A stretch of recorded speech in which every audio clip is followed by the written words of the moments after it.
Hello and welcome to Buying and Beyond, the podcast that takes you behind the scenes of retail buying. We're Kate and Lynsey, and together we have over 30 years experience in retail. We'll be talking all things retail buying and beyond, so grab your drink of choice and come and have a giggle with us.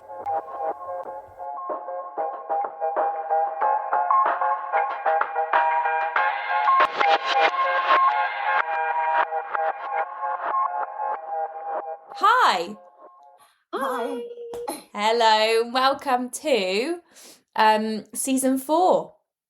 Season 4, episode 5. So today we are speaking to Claire Gray, the founder of the amazing skincare brand Ermana Natural Skincare and fellow podcaster for the Skin and Within podcast. Claire is also an ex-buyer. She'll be telling us a little bit about her journey through retail and on to her most recent adventures. Claire and I first met briefly at Marks and Spencer's and then again at Dobbies Garden Centres. Retail really is a small world. Claire, thanks so much for joining us. Well, thank you. An absolute pleasure to be on. Looking forward to it. Here we go. So, should we dive straight in there? Do you want to tell us a little bit about your journey through buying, how you got started, some of the places you've worked, what you've enjoyed? Yes, now I probably came into buying a bit differently from other people because at the age I came into buying, I had a bit of a brass neck on me, so I was a bit of a chancer at that point in time. So I managed to get into buying at buyer's level. Oh, wow. So I never did what other people do, assistant buyer admin, things like that. I had always worked in the sales side of things. So my first job out of university was working for Trebor Bassett, selling sweeties. Oh, nice. I had also worked for Red Bull, promoting and selling the energy drink. And I had then worked for a footwear importer and sold to big retailers like New Look. So I applied for a job at Ex Schuh. Mm-hmm. They were looking for a buyer.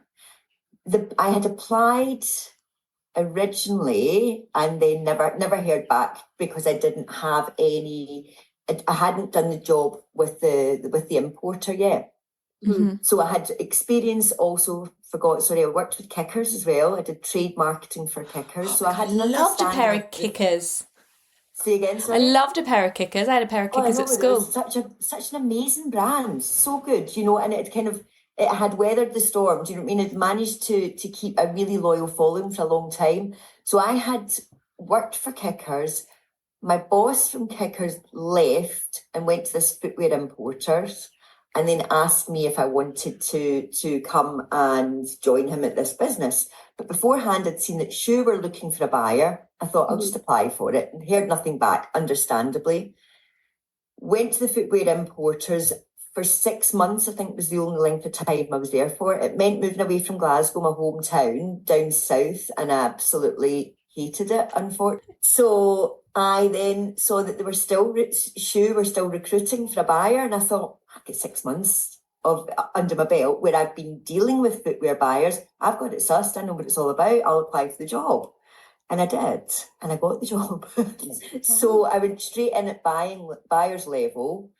That's fantastic. Yeah, it was fantastic, but it was a baptism of fire. Yeah, I can imagine. Yeah. Well, you must have had an idea of kind of what buying was like from working on the other side for a bit. Yes. But was it anything as you imagined?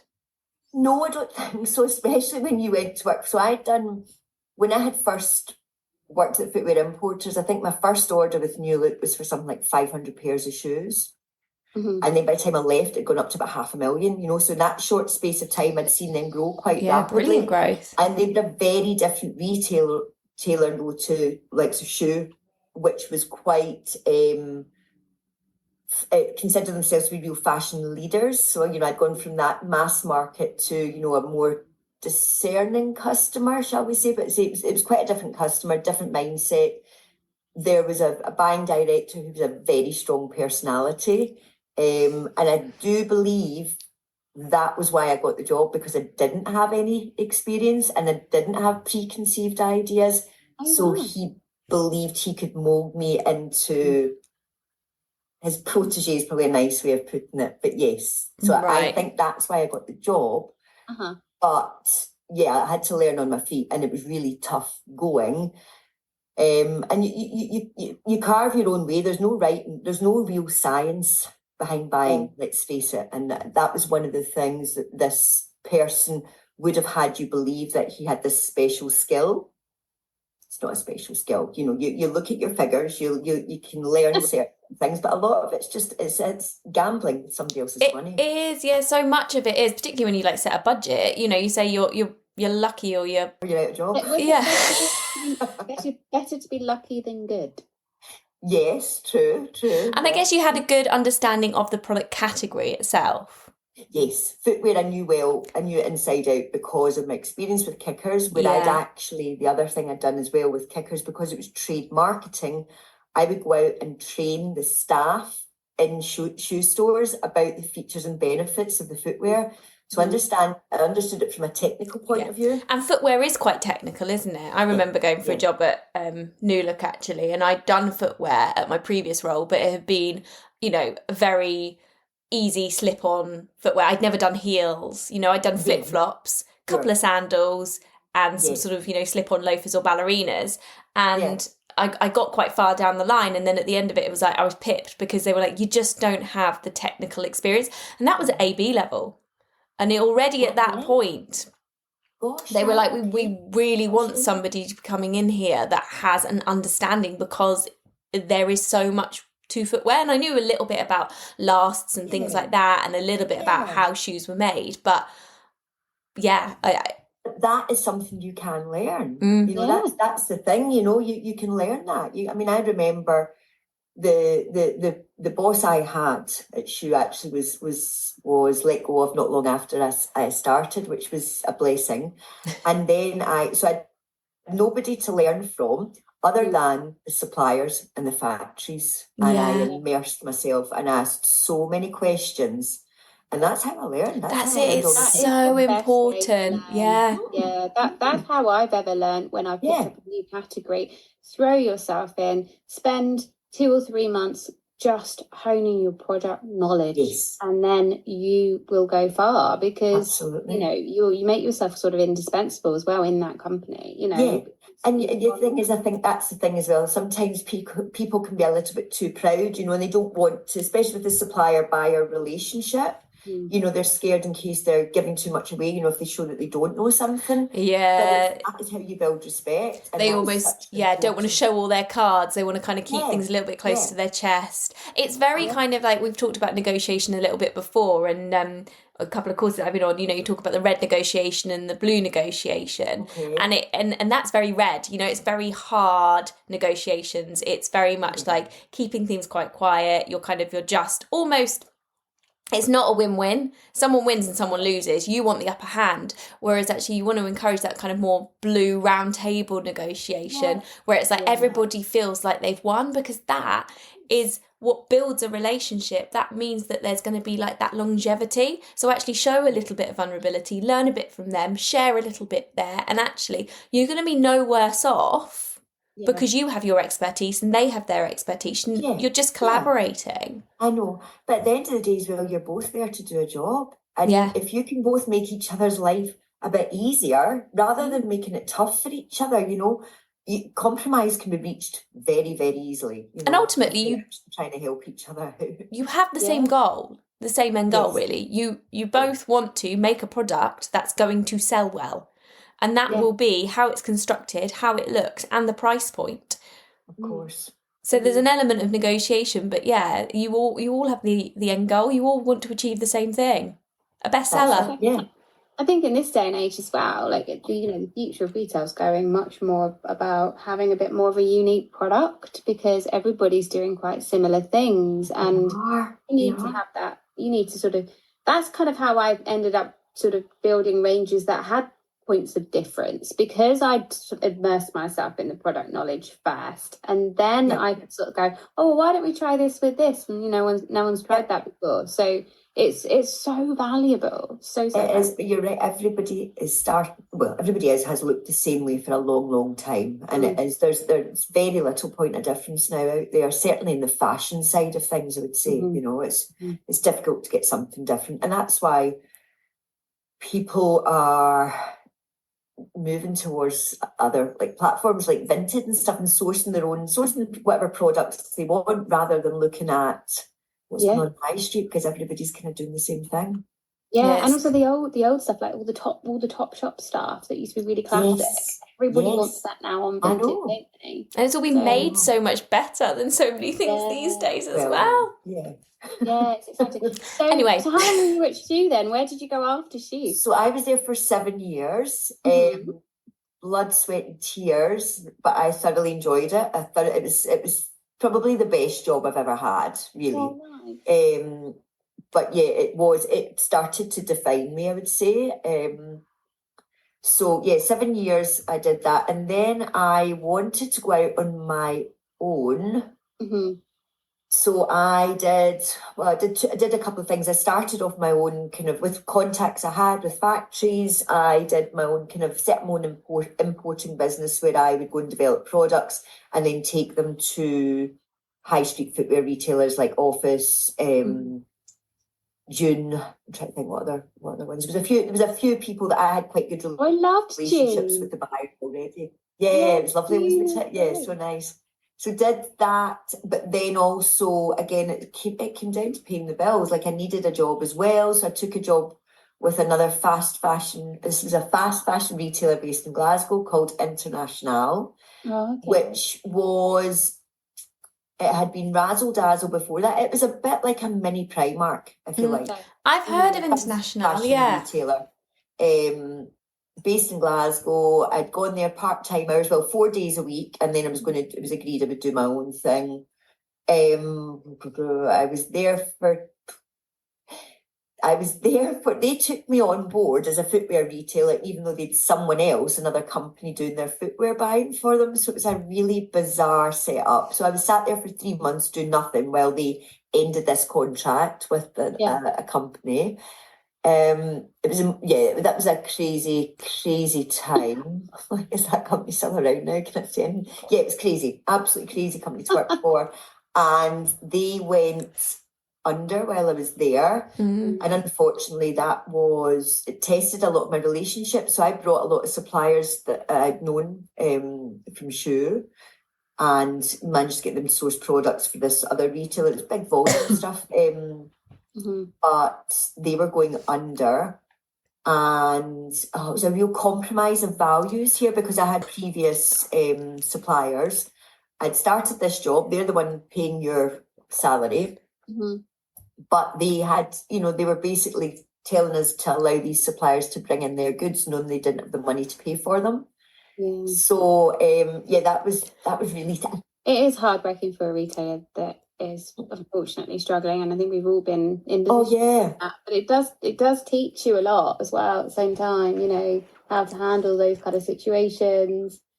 I think that's probably one of the biggest challenges in buying, is it? Because at some point you do touch a retailer that is in struggling, especially right now. Yeah, well, I've seen it a lot throughout my career. I used to think I was the lucky white heather, but so many companies that have gone down when I've been either when I've been there, after I've left, or whatever. Yeah, you see it a lot, and it's a sad fact that sad, and it's tough to sort of weather it a little bit and to go through it, but you learn a lot from it. Resilient to it. I can remember getting a wee bit complacent at one company because I'd been through it before, but then seeing how it impacted everybody else and reminding myself just how traumatic it was.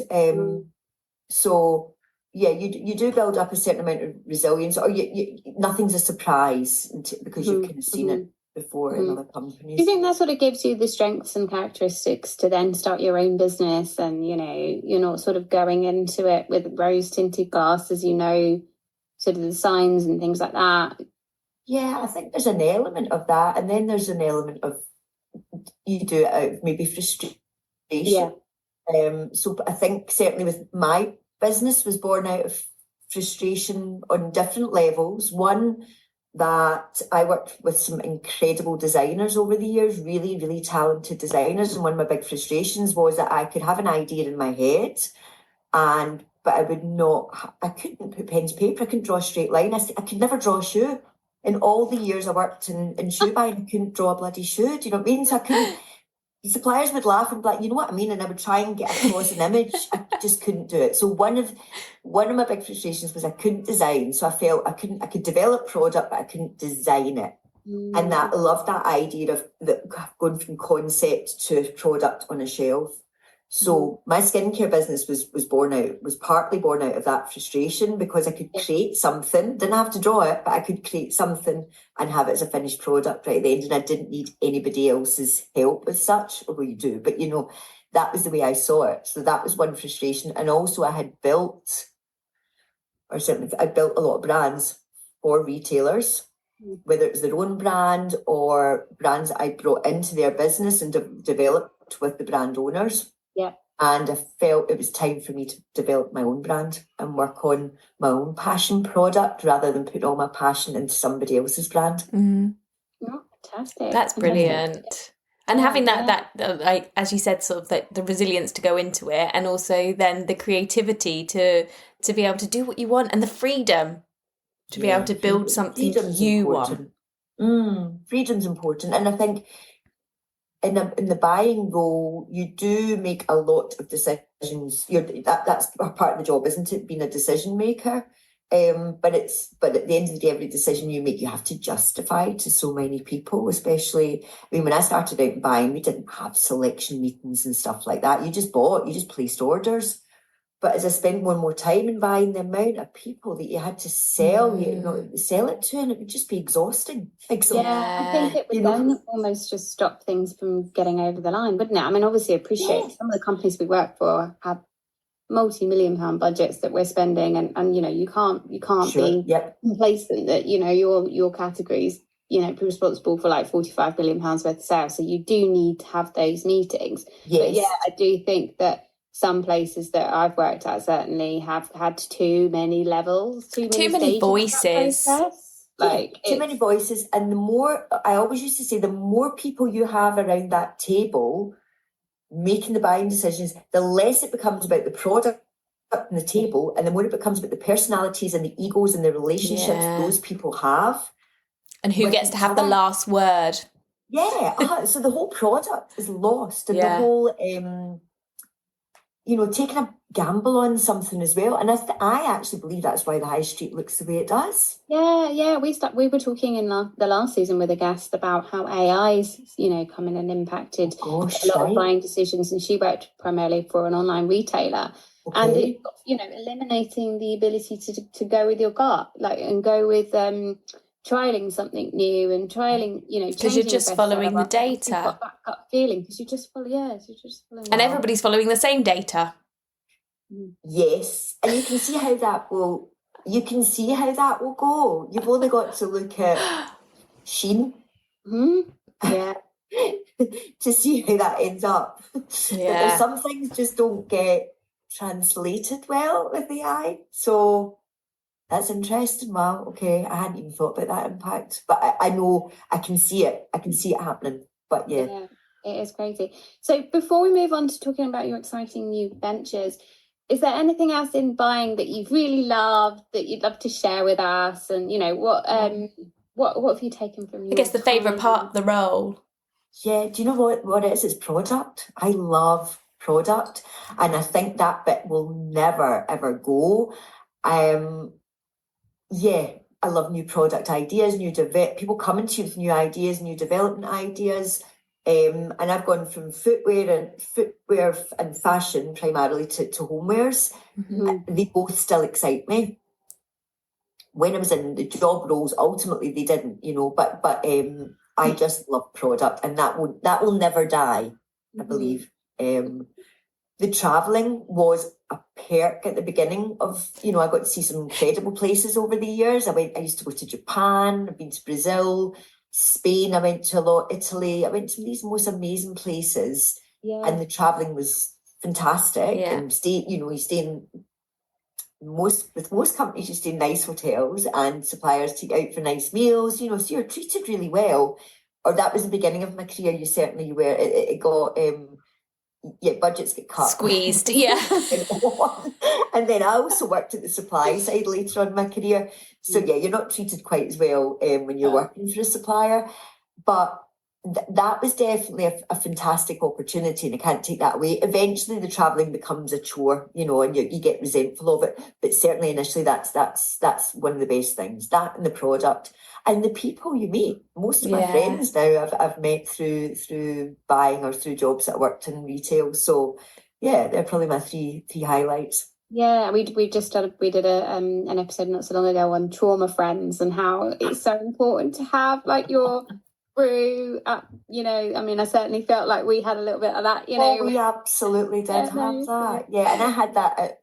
I went to Peacocks very briefly in Cardiff, you know, and I was in a very short time, so I know it wasn't my fault this time, but the company went under, you know. And so within 6 months, I'd made these real solid friends because we were going through this trauma together. You were bonded. Though I hadn't known them for a great time, you know, those friendships last, you know, so yeah, definitely. Yeah, exactly. So tell us about your brand and how it got started and sort of that new journey. Yeah, so that was something, yes, I say, born out of a lot of frustrations, but also it was a passion project as well, that I had spent a small fortune over the years on skincare. Whenever we were travelling, I used to love to go into the airport to smother my face with creme de la mer because I couldn't afford to buy a pot, or just take the samples out the airport. That's what the airports are there for. Airports are there for just smothering yourself in all the perfumes, putting your hand cream on. Perfume and smother yourself in product. So 2 things, the travelling because I found it really difficult to sleep on long haul flights, I had got into aromatherapy and discovered how fantastic lavender oil was to help you sleep and to calm my nerves, because I used to get very anxious flying after a few years. So there was a couple of things still connected with, you know, that my job had led me to that. So it definitely led me to aromatherapy. I loved skincare as a product out with fashion and anything I'd been used to buying. And I did it as a hobby on the side, created my own skincare, little lotions and potions for myself and for friends and for gifts. And it was actually my sister for my 40th birthday bought me a necklace which said on it Ermana Natural, which means loving sister. And she had always been my champion. She'd always said, you need to do something with this. You need to, you know, make your own brand, you know, and really, really encouraged me. So that is what encouraged me to create my own brand. And Ermana was born. And it was a couple of colleagues that helped me with the packaging design. So when I talked earlier on about frustrated designer, I couldn't have done that bit on my own, but they helped me create a lovely brand, packaging and logo. And then I came up with the formula, all the different formulations. Wow. I'd gone back to night school to learn anatomy and physiology. I travelled up and down to London to do skincare courses and created this brand, put it out for cosmetic testing. It all passed. And then I launched the brand. And this is me almost 10 years later. That's phenomenal, because when I think about doing a brand, like I love skincare, but it's the formulation and all of that that sort of like scares me. Like I love the idea of it, but that's amazing. Yes, it's the selling it. I didn't realise, obviously, that going into an industry that you're surrounded by massive, big global brands that have huge marketing budgets. That's the challenge. That's what you're up against, you know. But I mean, I love the product. I love making it. I bet your products are so much more wholesome though when you think about. I mean, they've got the big budgets, but just sometimes when I'm like, oh god, what's in some of these products that are being sold by the bucket load? Look at the back. Look at all the long list of stuff and a lot of the sort of big names, and you've got all those kind of. And you're like, what even are all these things? I know. Do I want to be putting these on me? The biggest thing that I mean, most of all my products, apart from a couple, are what you call anhydrous, so they don't contain water. Right. So basically, that's the big thing. Once a product contains water, and most of your lotions and creams are 60. So yes, so most products contain 60 to 90% water. Wow. So not a lot of active ingredients and stuff that's doing any good for your skin. So your skin's waterproof for a start. Water will only hydrate you if you drink it, not if you put it on your skin. Otherwise, you'd just be splashing your face with water and then you're good to go. So they do that to pad the product out. But if you've got water in a product, you then have to add a preservative to stop the product from degrading. Stabilizers and things like that. Yeah, and then stabilizers to mix any of the active ingredients. Like if there are oils in there, they need a stabilizer and emulsifiers. So yeah, there's not a lot of good stuff in there. Wow, it's interesting, isn't it? Yeah. So, oh god, it's interesting. But yeah, you're better off buying small brands. It's like food, same as like ultra processed food. You know, and there's not a lot of whole good ingredients in there. There's a lot of crap in there. So that's surely going to be the next bit. I mean, I feel like there's been some conversations about what are you putting on your skin because you're as good as you know what you put in on the inside and on the outside. But it is very much focused at the moment still on like the UPFs. But it feels like that's only going to become really big for skincare, which is brilliant for you if we shine a light more on it. I hope so. Yeah, there's certainly a change. You know, say the brand will be 10 years old next year, and there's definitely far more awareness than there was 10 years ago. I think so many people trust the big brands rather than trust the small brands. Like you almost think, oh, I don't know what's going to be in something that you know, a small brand. Oh, I'm not really sure if I trust that. Whereas actually we need to flip that. I know. Yeah. I know, it's so true. They're hiding things from you. And the small brands are being very open and honest about actually what's in this product. They're being transparent, and the thing is, there's maybe only 6 brands globally that dominate these marketplaces. Same in foods, and it's the same in cosmetics and skincare. So it's all your big Procter and Gamble and what's the other one? Unilever. You know, they own a lot of these big brands, even the ones that have other people's names on them. They still own them. So. Yeah, it should come, hopefully. Yeah. I just need to and it's one of those things a bit like sort of we've spoken before about, you know, it's the dream for some people is either to be stocked in a big retailer or it is to be bought by, you know, Unilever want to buy my product. But the problem with that, and I don't think people always can see the end with that, is that often then when your product is bought, your product can then be made for mass market and can be commercialised, and actually it loses what it really is there for. So you lose that kind of, they'll start adding the water and they'll start driving down the price and you'll sort of lose profits. Yeah, it's so much better to stick to your values of what your product is. Yeah, I've seen that with shampoo. I used to buy Nioxin. I don't know if you've But I think I don't know this for a fact. We might have to fact check, Kate. Okay. But I'm pretty sure that they were sold because I really, really, really noticed the difference in the formula of the shampoo, and it wasn't giving my scalp the nutrients that it had before. So it was really interesting. Like, you know, just that's a really good example of it. Yeah, I've seen it with a few skincare brands, you know, and certainly I used to supply a really lovely independent store down south, and she was so on it with product ingredients. You know, she would flag it up right away. She would see that, you know, the formulations had changed, and just cost cut. They've got the brand's already created, but they just let go of the brand's values. Basically, they just compromise them. So yeah, it's but it happens a lot. Then if somebody was to offer you a few £1 million for your brand, you understand why people do it. You know? Oh, yeah. And also... Yeah, exactly. So, yeah, it's interesting. So, from skincare brand to podcast, how did that come about? Oh, yeah, that's a strange one, isn't it? Yeah. So that was born from basically in my last buying job, I had a horrendous commute to work, and I'd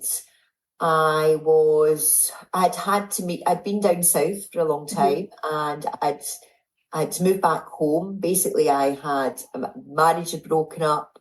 I'd moved back to Glasgow. I'd taken a job that I didn't really want to take. When I'd moved back to Glasgow, I'd set up my own business. I'd won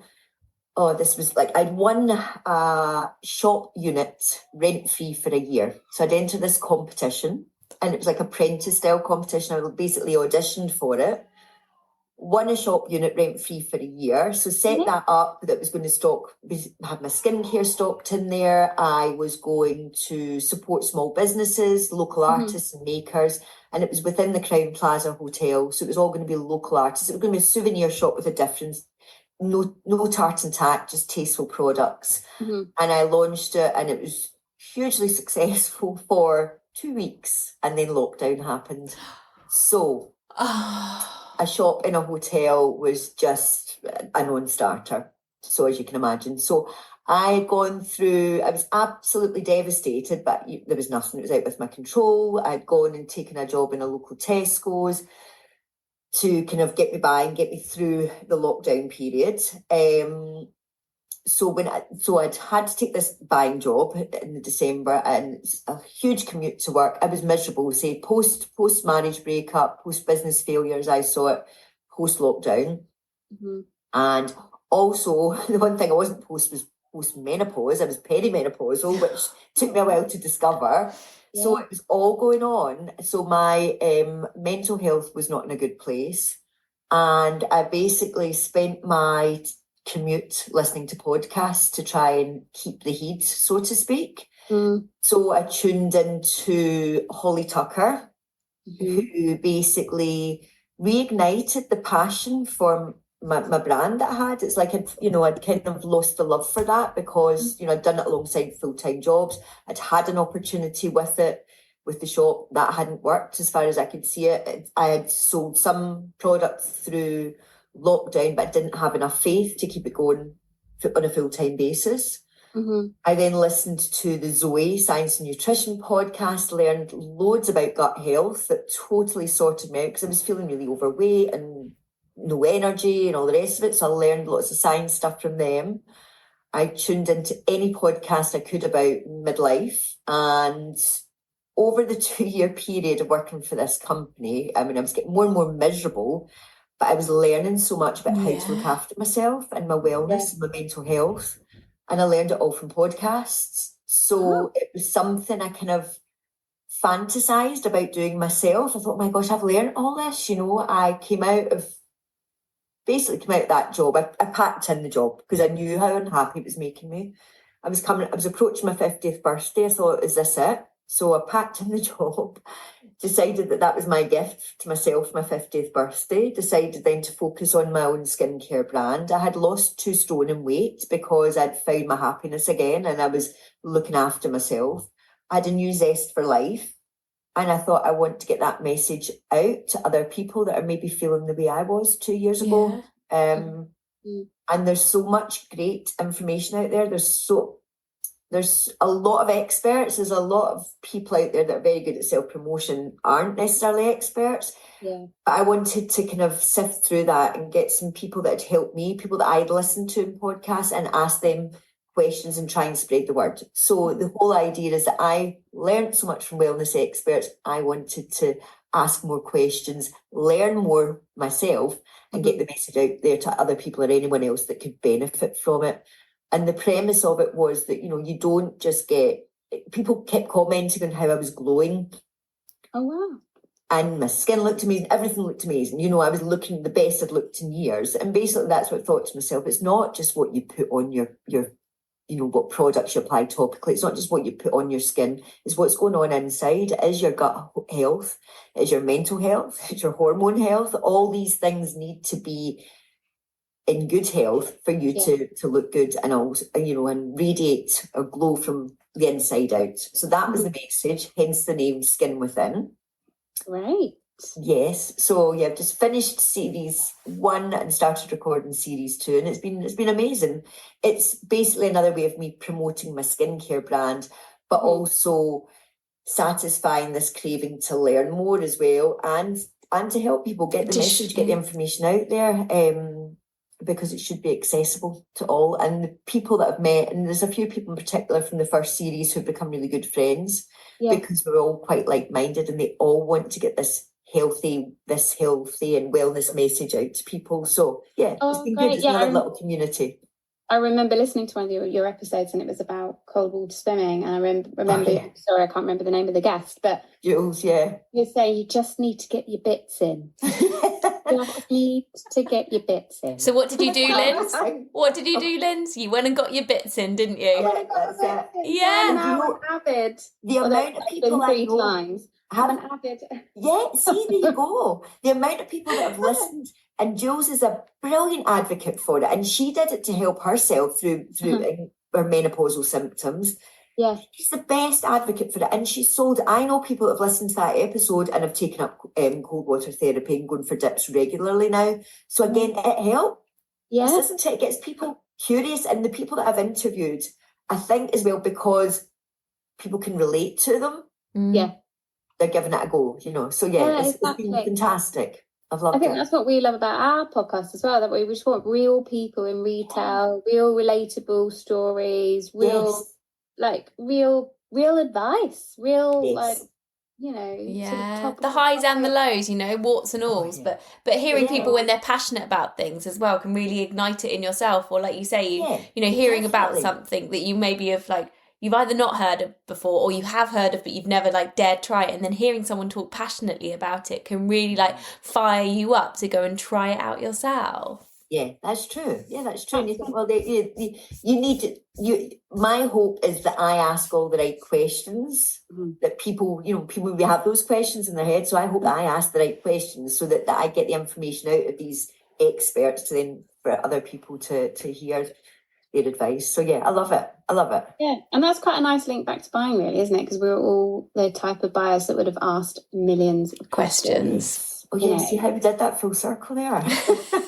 You like what I did there? That was nice.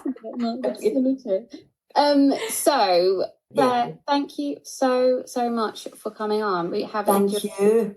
Speaking to you, I could have carried on for probably another hour or so. I need to be. But thank you. Yeah. No, it's been really, really lovely, and we'll definitely be tuning into more of Skin and Within. Thank you very much. Thank you.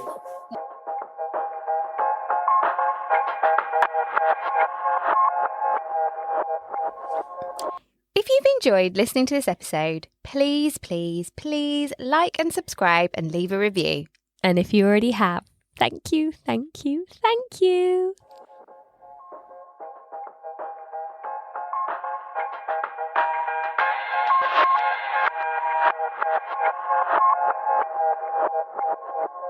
We all need a bit of retail therapy, and this is the perfect time for you to offload about that super cringeworthy story. We would love to hear from you all, your funny stories and experiences, or even any dilemmas, and maybe we can help, or at least find someone who can. And don't worry, we will keep these anonymous and remove any names and brands. We would also love to hear from you on any topics you would like us to talk about. Please send all of these into buyingandbeyond@gmail.com or drop us a DM via our Instagram page @buyingandbeyond.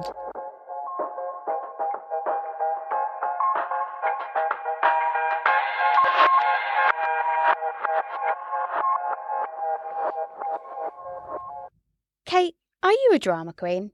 No. Drama just makes things interesting. That's true. All these thoughts and opinions are our own and based on our own experiences working for a wide variety of retailers.